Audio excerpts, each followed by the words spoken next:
everybody. Welcome back to Beans No Ball. Bean Talk episode 39, one off of a big 4-0.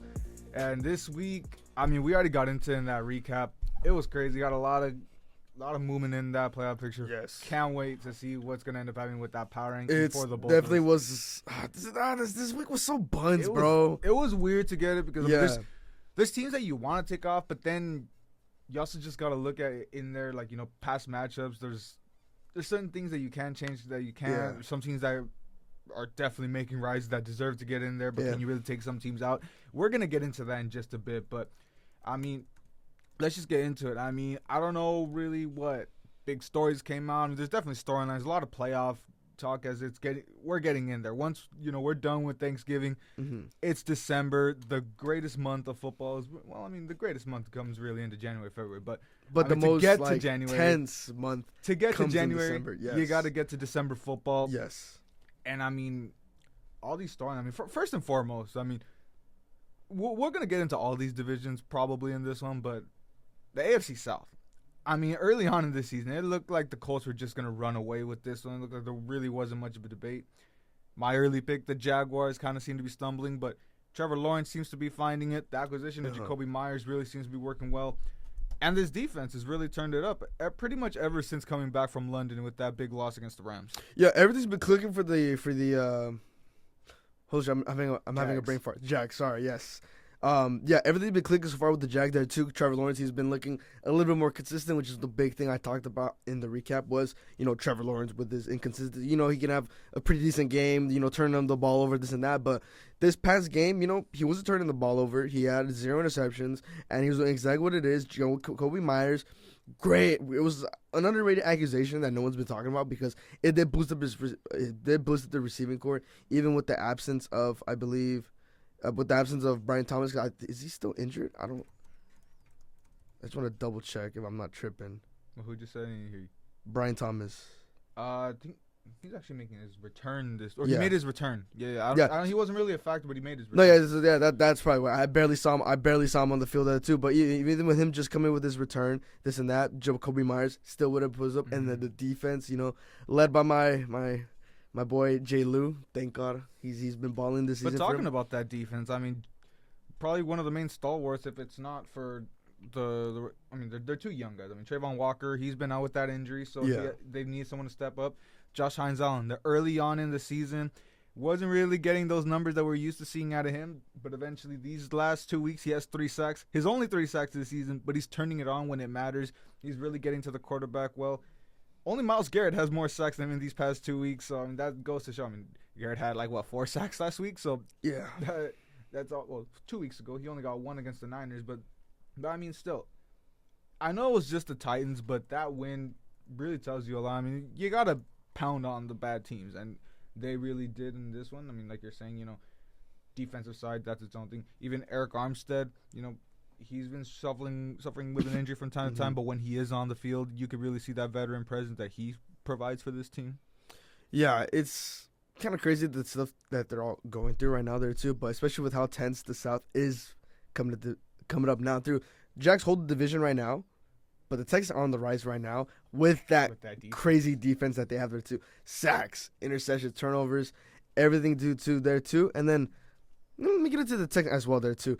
CJ Stroud's return, pretty decent there too. Which really, is that gonna hold them back? Because exactly. I know CJ's always he has that job, but Davis Allen took this offense to a different level, and I'm not gonna say he looked like an MVP by any means, but he looked better than CJ throughout his time before he got injured. So, there is an argument to be made that the return of CJ could slow down at least the offensive output a bit. Yeah, that's really going to be the big question for the Texans. It's going to be C.J. Stroud because defense, we already know what it is. It's great. No need to talk about more there about it, but it's going to be rely on C.J. Stroud to keep his consistency going on that offensive side. To kind of just spread the ball around. I know Dalton Schultz has been getting the ball a little bit more on the tight end spot. Hopefully feed your running just a little bit. I know the run game's been, a little on and off there too, but it's really just going to rely on C.J. Stroud with that offense because the defense is going to only do so much. And then bottom of that, to drop a couple spots, the Colts, they're in a little bit of turmoil right now. Yeah, absolutely. Like I said, the revelation that Daniel Jones looked like, early MVP frontrunner. Yeah. These past couple weeks, it's been a steady decline. Realistically, you could look at that loss against the Steelers a couple weeks ago that really hit them. I mean, DCs around the league started really figuring out the game plan to get to him. And just last week, I mean, I took the Texans just because the rise that they had been on that defense. I trusted them to get to Jones, and I mean, they clearly did. Will Anderson did his thing. Just in general, I mean, sure, a low-scoring game. The Texans offensively didn't get the greatest output. I mean, Daniel Jones still got his couple touchdown passes. He still got the ball to T.J. Warren for what that's worth, but only 16 points. And from an offense that, until this point of the season, was the highest scoring offense in football, only putting 16 points, that's a testament to both sides. Both the Texans defense really showing out, and this Colts offense really not really playing to their best abilities. You also look at early Offensive Player of the Year favorite and sneaky MVP candidate in Jonathan Taylor. He's really quieted down recently. I mean, what we always talk about, you know, that the run game always complements the pass game. They don't have a run game really complementing that pass game anymore, and that's really hurt them recently. Yeah, that's the one thing I even said, you know, earlier in the season was, you know, JT, you know, if he's not going to get going, it's going to be a little bit more difficult for that offense specifically to get the ball around the dude. But, you know, give credit where it's due. Daniel Jones, he's been playing through an injury, broken fibula. So he has been, you know, he's been hauling ass and doing what he's doing for that team in general. But it just really is not enough, you know, through that injury just because on the defensive side. And then they lost Sauce Gardner in that game to the Texans. So they're taking another huge hit on that defensive side. But a lot of things are not clicking for the Colts. As of right now, the Jags are probably looking away with the division. It's going to be between the Jags or the Texans at this point because I really see no one competing against that top defense for the Colts unless, you know, it also going to depend honestly just on that offense whether or not he's going to be able to keep up. Speaking of divisions, let's look at your division, the NFC West. That division is starting to heat up right now. As of right now, I mean, it's been hot. Now it's just tight again. Yeah, it's really tight again, especially with the rise of, you know, the Niners are still up there. I mean, your Rams are still on top, 9-3. The Seahawks you guys are hanging on by a thread with that tiebreaker. Exactly. That's the difference. The tiebreaker is hanging on, and that's all going to be determined once again when you guys meet up in a couple weeks there too. And then you got the Niners also 9 wins before losses, right? And obviously, the only difference is that, you know, they'll get the bye this week, so we'll see if the Rams and Seahawks can keep pace and keep that 1-game lead on them. But I mean, it's just a revelation what the Niners are doing. I mean, plain and simple, to go through all these injuries. You got through the Purdy injury, and honestly, he hasn't looked that great. He has not, and that's the one. That is the big thing I was going to mention too. And spoiler, was thinking about putting him in the power rankings, but they just missed it just because of Purdy's production. But that's not really going to be something. They're still there too. But even, you know, he's still back from his injury. But that's really the one thing that I'm kind of skeptical. I mean, you're looking at the Panthers game. First looking at the Cardinals game, he looked pretty good, right? 200 yards, 3 touchdowns, you know, pretty decent. Then he goes to the Panthers game on the Monday nighter, 3 interceptions, pretty ugly. Defense was keeping him in the game. Then last week against the Browns, not even that great of a game, 168 yards, just 1 touchdown. Again, another great defensive for that Niners team. What they're pulling through, the injuries and all of this, has been great for what they're doing and keeping it great contention against this NFC West because 3 of these teams have 9 wins. The only difference is just the Niners have just 1 more loss compared to the Rams and Seahawks, but everything's going to come down after this bye week, and then your guys' matchup against the Seahawks is going to determine even more. Absolutely. So I won't even count out the Niners running away with this division, but you also they do have 3 tough matches. Mm-hmm. They got the Hawks again, that's the right. Bears, but it's and then the Colts. Well, see, look, here's the thing, and that Bears matchup is going to tell you a lot. You look at. We can get into the Bears revelation in a bit, which we already did a lot in the last beating up, but we can throw it into. That schedule's been cupcake recently for the Niners. Up to this point for the Bears. Yeah. And I'll get, you know what? Let's just finish this off and we can bounce into the Bears. But for the Niners, I mean, like you're saying, you know, that schedule coming up, it's going to tell you a lot. That'll tell you a lot about the Bears if they can pull that off. But like you said, you know, this week, this upcoming week, they'll have that Titans game, which, you know. Yeah. They're going to keep pace right there, but the Colts, that's going to tell us a lot about either of those teams. Either of them can maintain that division race. The Bears, and the Hawks. And then the Seahawks, which finishing off the season, the Rams are only going to have to play the Cardinals, so if they take care of business going into Week 18, you should have the division all but wrapped up because comes into this game, someone's going to beat themselves and play themselves out of a potential playoff spot in Week 18. So I'm very excited once it comes down to that specific point. That's probably going to be our Saturday game if you're looking at with the most implications. But I don't know. I really want to get into the Bears. And that's their Week 17 matchup. And let's talk about the Bears, man. I mean, up to this point, I forget exactly what the strength of schedule was. But I think only the Patriots have had an easier schedule. And the Patriots have had statistically the 6th easiest schedule in NFL history. Yeah. Then you look at the Bears, I think just second easiest in the season. Pretty cupcake teams, and that's what happens when you get 4th place in your division. You play all the bottom feeders, and if you're a better team, that's exactly what's happening with the Niners too. But you see what they got coming up.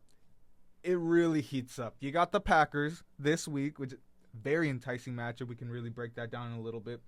The Browns, that defense, I mean, it got the Packers. Let's see if it gets them. You get the Packers again this time at Soldier Field. The Niners, and you finish off the season with the Lions, who just put 50 on your head early on in the season. So, actually, the Bears for real. This is weird because the Bears actually have the second hardest, toughest schedule. Remaining.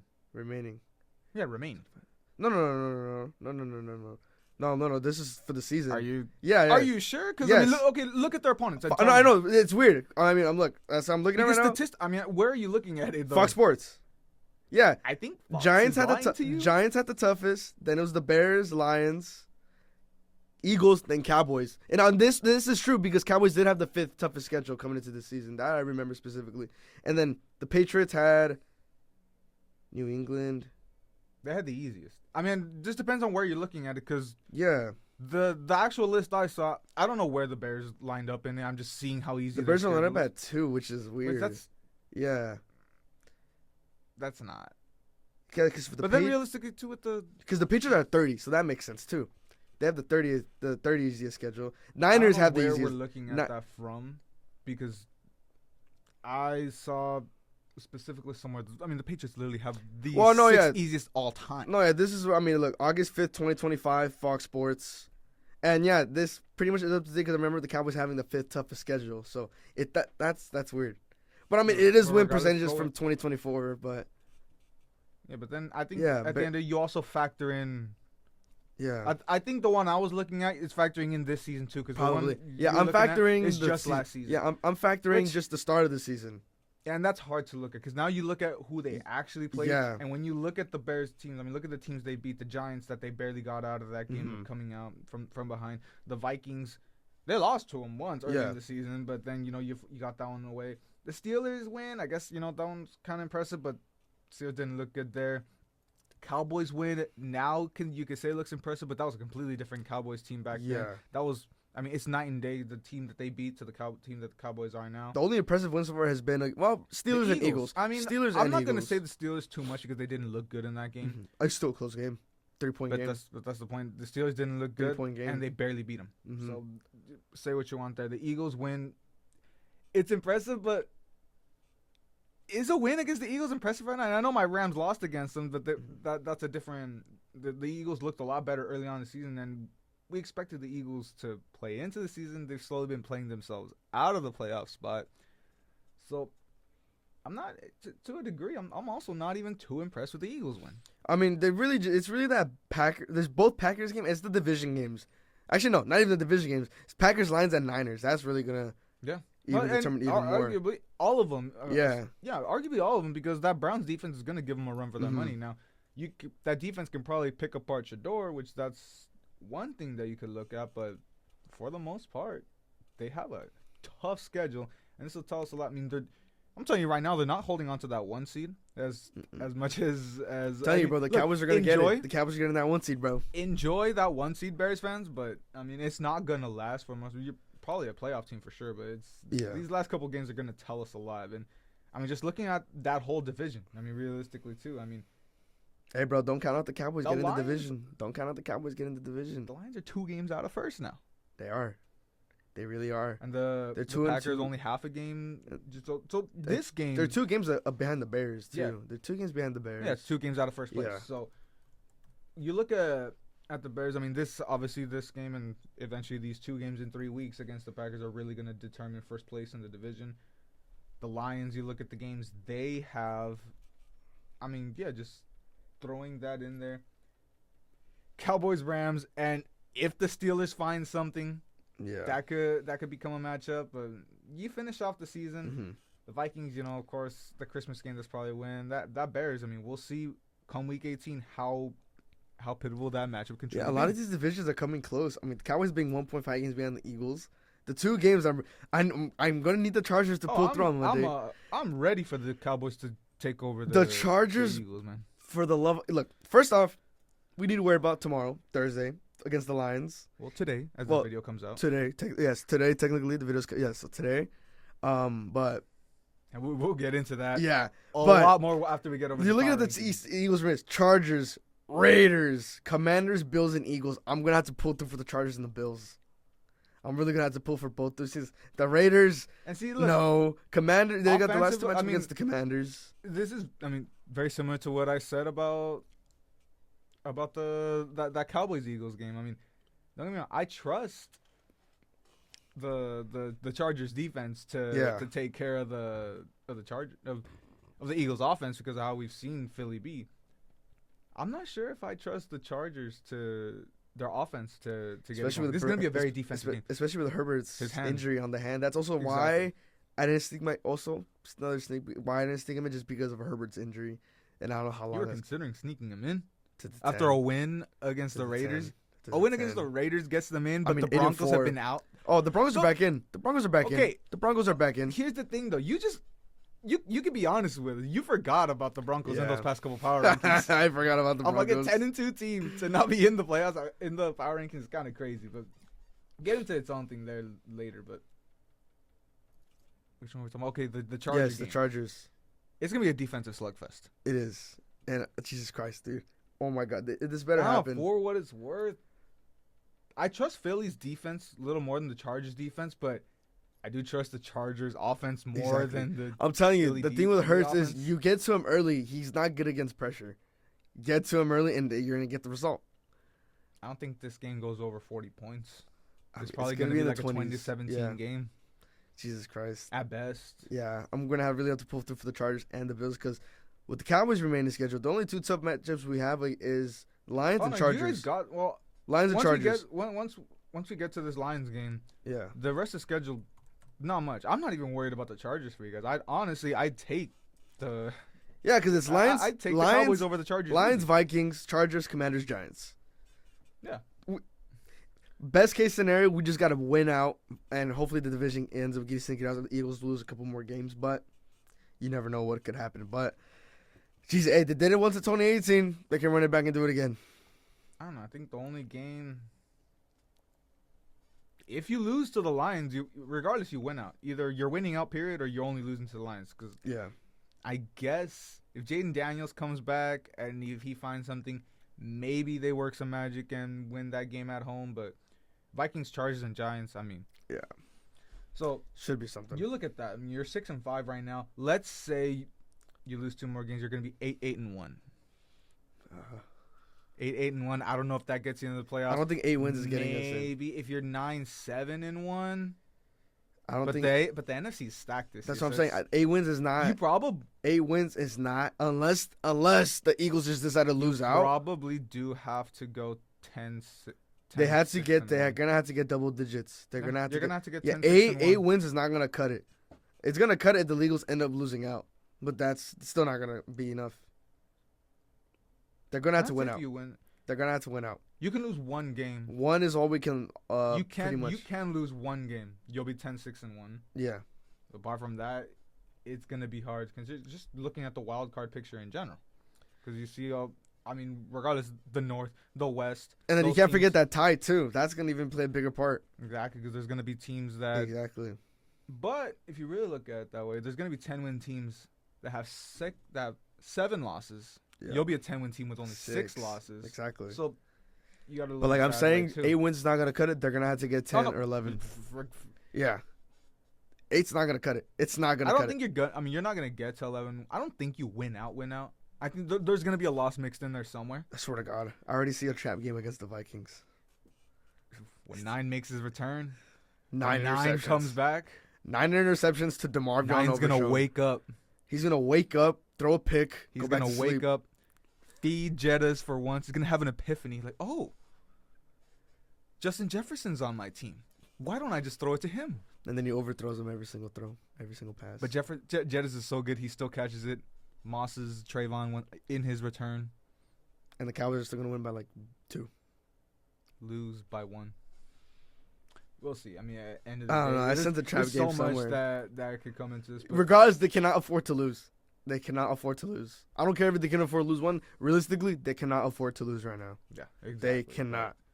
I mean, let's get into how we think these teams stacked up. Oh, power rankings. I mean, I'm trying to remember which ones I dropped out.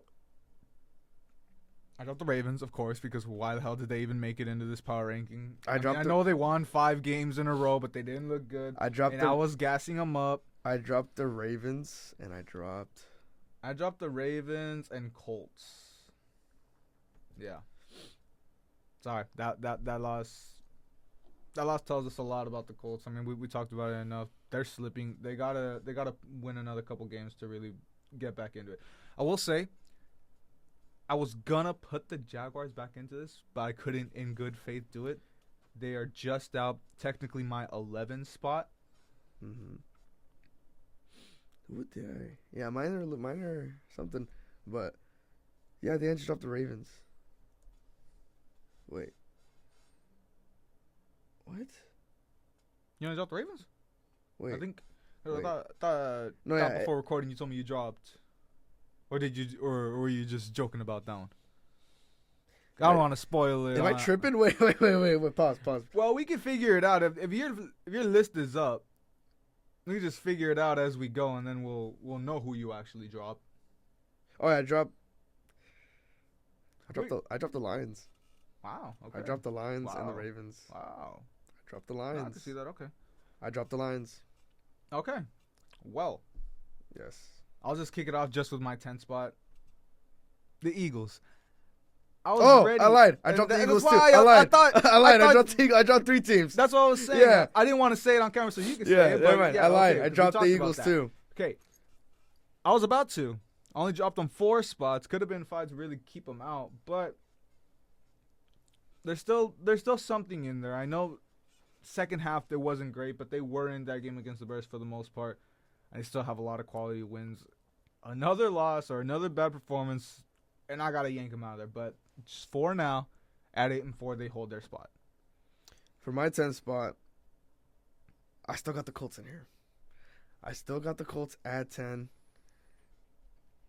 not dropping that far. Okay, I want to give the benefit of the doubt to Danny Dimes just because he's been pulling through that horrific injury. Not horrific. Why am I saying horrific?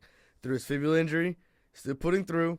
Even with JT not getting it going, he's still keeping them in these games. The execution's not there. The defense taking a hit with Sauce Gardner, that obviously is still gonna hurt him there even too. I'm not dropping him too much. I'm still keeping him in there. My little faith in the Colts is still there. 99% hope.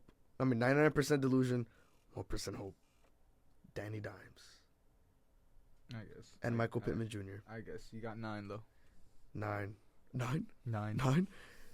You're gonna love my 9, but go. For my 9 spots, this is where I have the Jags. Okay. Actually, no. I lied. Flip flop. Texans. Oh, there you go. Yeah, that makes more sense. Yeah. So the Texans still stay the same at 9. They're slowly working their way up, right? Big credit to the defense. Not really moving it too much there just because I want to see a little bit more towards the end of the stretch of the season. And because of C.J. Stroud, we've already mentioned it here too. That offense, if C.J. Stroud is not going to get going and going to have to rely on that defense, not going to see anything run for the next couple of games or two. It's going to have to be C.J. Stroud's consistency. Because the defense, it's only going to pull its weight furthermore, and that's really about it there too. I still have a lot of confidence on their defense, but it's going to be C.J. Stroud. That's really going to be the difference maker. All right. Well, in my 8th spot, you didn't want to keep them in, but I'm throwing them in. I got to show the respect for them. It's the Niners, 9-4. Mm-hmm. I can't really keep them out much longer. I mean, I know Purdy didn't look great really in either of these last 2 games, but the Niners are winning. Yeah. Despite everything, they're still winning. I'm not gonna hold them for a couple other little issues. I mean, you're winning. That's what matters. And I mean, they're still alive and well. Still could stick around for that playoff. They just snuck into the playoff picture, but they're very much alive in the West conversation. But when in my 8th spot, this is where I have the Texans. Their first appearance in these power rankings, at least for me. I mean, sure, you're only 7-5, but that defense speaks for itself. If anything, I could hold them back just because of C.J. Stroud's performances. But again, the rest of the offense still, for what it's worth, is humming. The run game's really waking up with Woody Marks and Nick Chubb. You look at Nico Collins, really had a solid game last week, getting into the end zone. But like I said, it's just the defense that really propels them despite that record. Yeah. So for my, am I tripping? Yeah. For my 8th. Yeah. You already spoiled it. Yeah. So for my 8th spot. Right? Am I going 8th? Yeah. Am I tripping? Jesus Christ. So for my 8th spot, division leader, the Jags are making their way back in. Now, for the Jags, right? You go on a 4-game losing streak, then you bounce back with a 3-game winning streak, right? You beat the Chargers, right? You beat the Chargers, was a very great win on this. And then the last 2 wins, Cardinals and Titans. A Cardinals team that you're looking at this in the record, they're better than what the record says, leading by Jacoby Brissett. Still getting him in the game. They're still going to get a great matchup in there. And then obviously the Titans, nothing much to say there too. But like I mentioned before, the consistency with Trevor Lawrence is exactly why the Jags are there what they need to be, and that's really all it's going to rely on. Their defense is starting to pick it up just a little bit more. The only thing I'm still concerned about is the run game. ETN hasn't been going, which is very concerning. And you're selling me on fantasy, ETN, pick it up, please. I'm still in playoff contention. But other than that, I'm seeing what I love. And then the accusation with Jacoby Myers, that's also really been a big asset for Trevor Lawrence. Yeah, and you still got... And the 6. 7. 7, I lied. 7. Yeah. I got the Bills, moved them up three spots there, too. I got the Bills there, too. Once again, another great win for this Bills team. I mean, let me just double-check. Yeah, against the Steelers, who have been on another decline. But the Bills, they needed another win like this to keep them in the race. No, not really in the race, but, really doubt they're going to get the division now with the Pats at 11 wins there, too. But they needed this, right? They needed a resurgence, from Josh Allen, the defense, to really pick it up in the pace there, too. And they took advantage of it against the Steelers team, who really has not looking been too well there, too. But come playoff time, I know Josh Allen's going to pick it up. If he were to make the AFC Conference Championship, that's probably where he's going to struggle, because somehow, some way, he just can't get past it. Yeah, exactly. I mean, it used to be playoff Josh Allen, but he finally got a couple wins in there. I don't know, man. I haven't seen enough from the Bills to put them into my ranking. But, I mean, more power to you. Into my 7, I'm keeping the Lions pat where they are. Technically dropping them because pretty much actually just because of my 6th place team. But, yeah, I mean, tough loss. But, I mean, they're still – they don't have the same issues that other teams down here like Philly. I can't really fault them losing – their number 1 receiver. That O-line's still been injured, so whatever. But, need them to start picking it up because they're falling behind in that playoff picture. Going into 6th spot, propelling them 3 spots, the team that just beat them on Thanksgiving, it's the Packers. They're humming. That defense finally kicking into another gear. Jordan Love might be a little too late, but he's maybe sneaking himself into at least MVP finalist category. He's really been turning it up these last couple games, so if these receivers, we know that's been the conversation, if they can keep up this type of performance, which, it's starting to look like a receiver by committee that's actually working. So if they can get that to work out, if the run game continues, if it gets a little more consistent, they can move up even higher and actually become a real contender in the playoffs. I also have the Packers at the 6th spot with this one. How to bring it back up into this. Like I said, Jordan Love finally his rhythm. That statement win against the Lions really started showing that, they're finally starting to pick up their rhythm once again. Even with Josh Jacobs even not putting up, excuse me, a lot that he was in the beginning of the season, because Josh Jacobs was one of the main guys on that offense. But like you mentioned, and what we've been saying all season, one of those guys on the receiving end, they're still going to have to step up. There's no true one. One of those guys is going to have to be the one true leader to really pick it up the pace. Defense, on the other hand, still slowly getting there. Micah, he's still being dominant on the pass rush side of things there too, but really dominant when against the Lions. That really proved more with me. With my 5 spot, with this team up 2 spots, and it's the Seahawks. Once again, got the Seahawks there because of that defense. I mean, it was the Vikings, but you allowed 0 points. You're forcing turnovers. They're still doing what they're able to do. That's what the Seahawks team still does. They're still able to force turnovers on anybody no matter what. But, like I said, still in the middle ground right there at the 5th spot just because, we've seen the struggles again with the teams, above 500. and I still want to see something out of the Seahawks there too. But because of their defense, that's why they got the 5th spot for me. All right. I mean, see, we can get into where I got them, but actually, these next couple kind of staying pat. Feel like they all kind of showed the same amount, so I'm not really gonna move them around. My 5 spot, the Broncos, up to 10-2, but it was a really uninspiring performance against Washington. It took you overtime. It took a phenomenal play from Nick Bonito on that 2-point conversion to get it done. But I mean, yeah, sure, that defense, still would have wished they didn't allow 26 points against Washington, and I wish they could have. Again, if Bo Nix could start pulling away, start showing us a little more. But regardless, they hold that 5 spot. Can't really fault them too much. At least, at the end of the day, they got that win. That's what matters. You're up to 10 wins. The 4th spot, the Bears stay right there.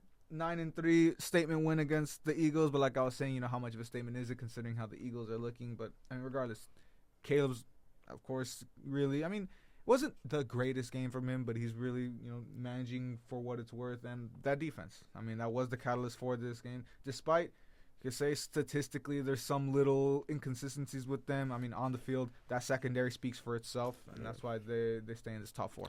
It's around 4th spot. Finally got this team in here after, for some reason, it's the Broncos. Like I said, the only reason, for the Broncos is just, they've been behind in majority of all their games, and just the performances they've been put up against these lower teams. But they're winning.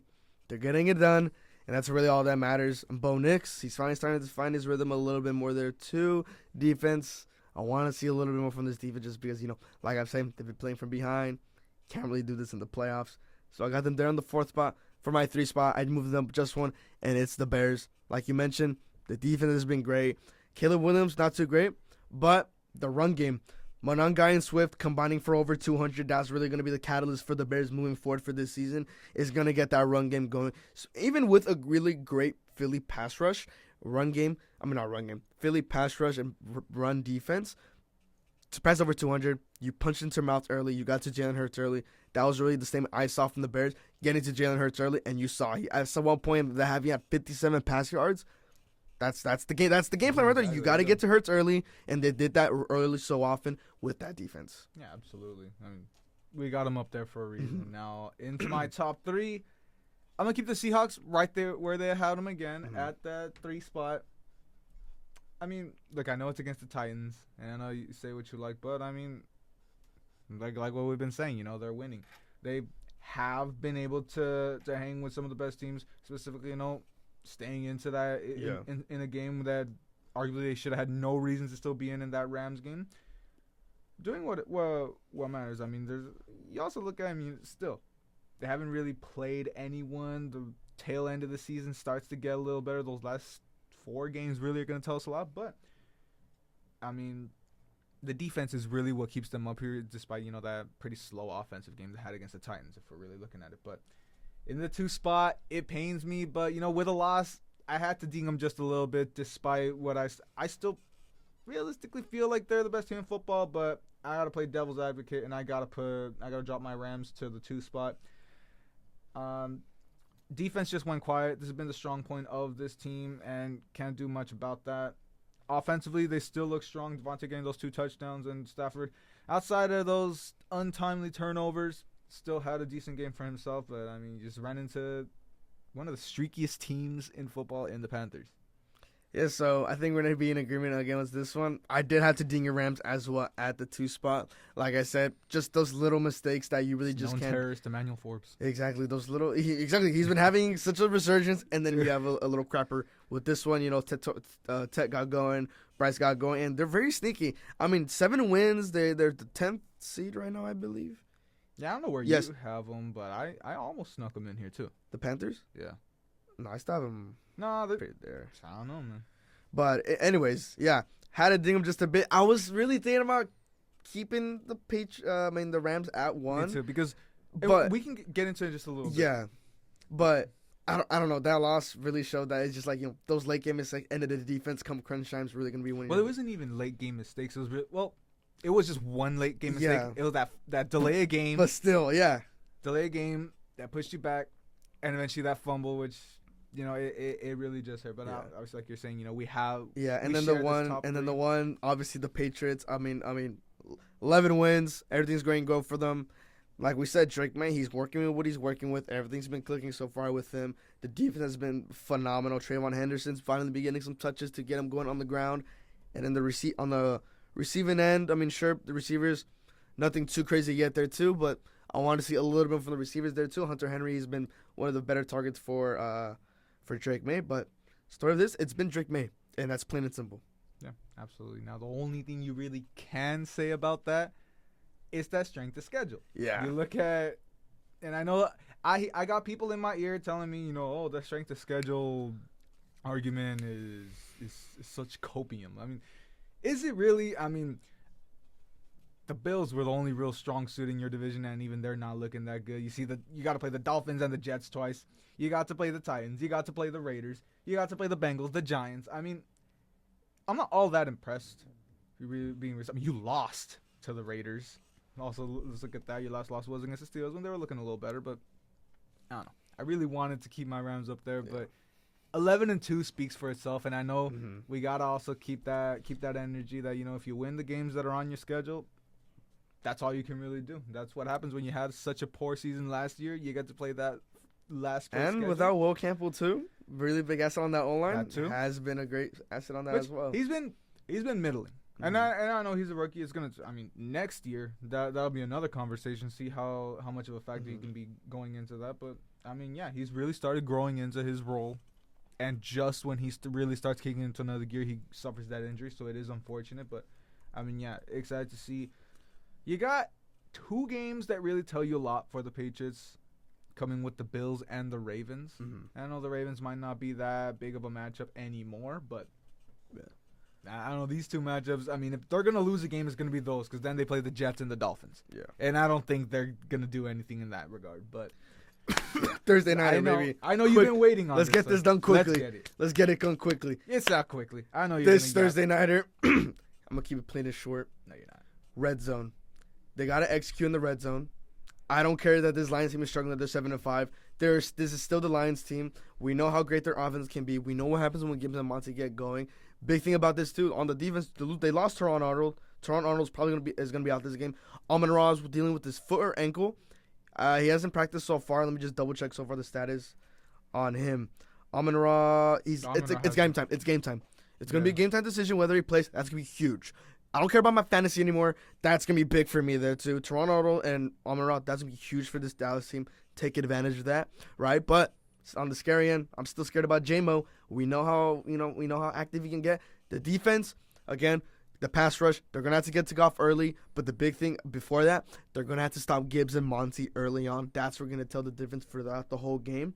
On the offensive side, like I said, they got to execute in the red zone. They get to the red zone, score touchdowns, field goals against this Lions team because they're pushing. They're angry. It's not going to cut it.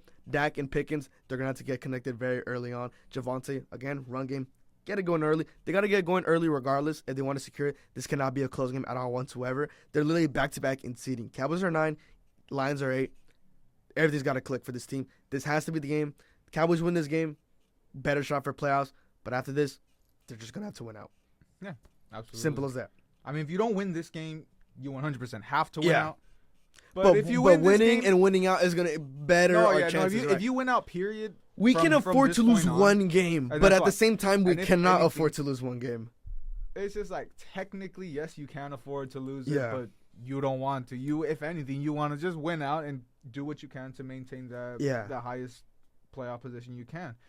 And, yeah, I mean, honestly, it's probably all going to come down to if Amon-Ra plays. And even if Amon-Ra plays, I don't know if I could take the Lions. I mean, I already know where you're leaning. Yeah. Obviously, I'm going with my boys again. Cowboys, and honestly, as a known Cowboy hater, even I got to take the Cowboys in this game. With or without Amon-Ra, I don't know if I can trust the Lions right now. That O-line really has struggled. And, I mean, that really wouldn't have been a factor for the Cowboys early in the season with that defense. But they've really woken up. They've really became just really taking this into a second gear. I really do see Goff having some issues. We know what happens when he has those when he the late game pressure. Game. Forget late game. It's just throughout the late game. It's little mistakes. We saw this Packers game. Yeah, he had -6 yards of passing with all the pressure he was facing with the Packers. If the Cowboys can just replicate any of that, and of course if Dak can still play at this MVP level against a secondary that's already down 2 of your best corners, I don't know, man. They're gonna have to take advantage of those mistakes. Every single turnover, it's got to be the drive has to result in points. Absolutely. I don't care if it's at least a field goal off the turnovers, but they're got to get points quite literally in all their drives. You're looking at the Packers and the Niners. Packers at the 6, Niners at the 7.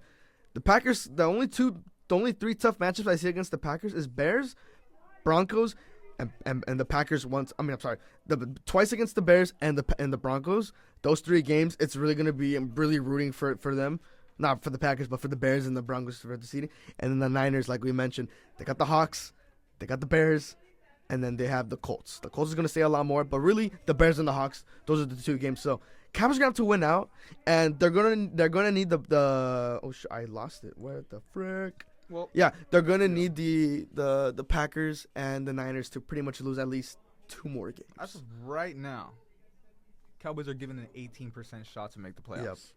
Well, 20. ESPN says 18. I'm on the actual NFL website. Well, regardless, they're within that range. They're regardless within that range. I forget is this the New York Times or whatever. I know that's the model they go. If lose the 9%, they're currently at a 20% shot. If they this is for Detroit. This like for the Detroit matchup. They lose 9% shot. Currently 20% to make the playoffs. Beating Detroit boosts them to 39% to make the playoffs.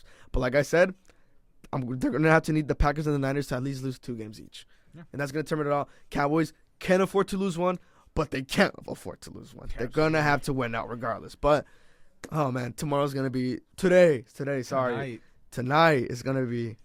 Yeah, very, but not even just that one. I mean, you look at everything else. I mean, this whole week. I mean, like you said, it's December. I mean, all these matches really start kicking into gear. Even a Bengals-Bills matchup that you probably don't think about much, but for the Bills, obviously it's a must-win to maintain that position. And sneakily enough, with this division, with Burrow back, don't count out the Bengals. You get to 9-8. Same thing with the Bengals. If they win out, they 100% have a shot because the Steelers and Ravens really haven't looked impressive these last couple weeks. It's gonna come down just like last season where Ravens, the Bengals had the Ravens and the Steelers are playing, so that's gonna really turn. Obviously, that you're sleeping on the Rams-Arizona game, bro. That's gonna be crazy. I don't want to say nothing about it, but at the end of the day, that Panthers loss really humbled and woke up the Rams. Pray for Jacoby Brissett. He's going for 400, bro. The Rams are coming angry into this matchup. Even Houston KC, that matchup is also going to be another great one too. But I'm just holding on this Rams matchup real quick. I know say what you want, it could be just like, I'm just saying it, but they're coming in angry after a loss that humbled them. And the loss in State Farm last season that I was in attendance that they got mollywopped, that's still fresh on their mind too. So put your money on a Rams blowout in this game. All I'm saying. But yes, I want to go back to that matchup too. This is pretty much a playoff or bust type win type of game for the Chiefs. You're 6-6. If you drop to 6-7, playoff hopes are probably over for the Chiefs. Yeah. I mean, the Texans. I mean, please, please, I don't care anything else. Chargers, please. Yeah. Please, Chargers. The one time we already kind of went into that one. Yeah. That's obviously. But we pretty much wrapped up what we got to wrap up. Bears Packers, another huge one. Please, Bears. I'm rooting for the Bears again, man. Jesus. Oh, where would you be leaning though? That's the thing. I mean, they're Bears. I mean, how does the Packers loss help the? I mean, like I said, the Packers got to lose at least like 2 if we want to have a better shot. But then if the Packers win the division, that doesn't matter. Then you need the Bears to lose them. It's whoever doesn't win the North, you need to help you. And I don't think the Bears are winning the North, if I'm being completely honest. I don't know, man. All I gotta do is whoever loses this game, you gotta pray to lose out. Exactly. All I'm saying. But yeah, lot of critical matchups. That Colts Jaguars, Saints Bucks, bro. Oh, Titans Browns. Ooh. Oh. Who's getting that matchup? Oh, I gotta. Oh. Who gets that one? Let me check to make sure. No. Oh. You do? Yeah. Thank God. Oh. All right, well, that's not. Yeah, Jesus, we got some football going on, but yeah, we got a week of all time. Some Browns Titans. Some matchups and some stinkers, but yeah, I'm gonna pitch that to Titan TV. We're gonna talk about Browns Titans. Yeah, that'll be a way to close off the season. Yes. Jeez, yeah, but yeah, that pretty much wraps this up for us. What a slate of games we're going to have. Thank you guys for tuning in, whether on Titan Radio or if you couldn't listen to the whole thing, be sure to head to our YouTube or Spotify if you want to listen to it from the start. But thank you for tuning in. Be sure to like and subscribe, and we will see you back for the Week 14 recap.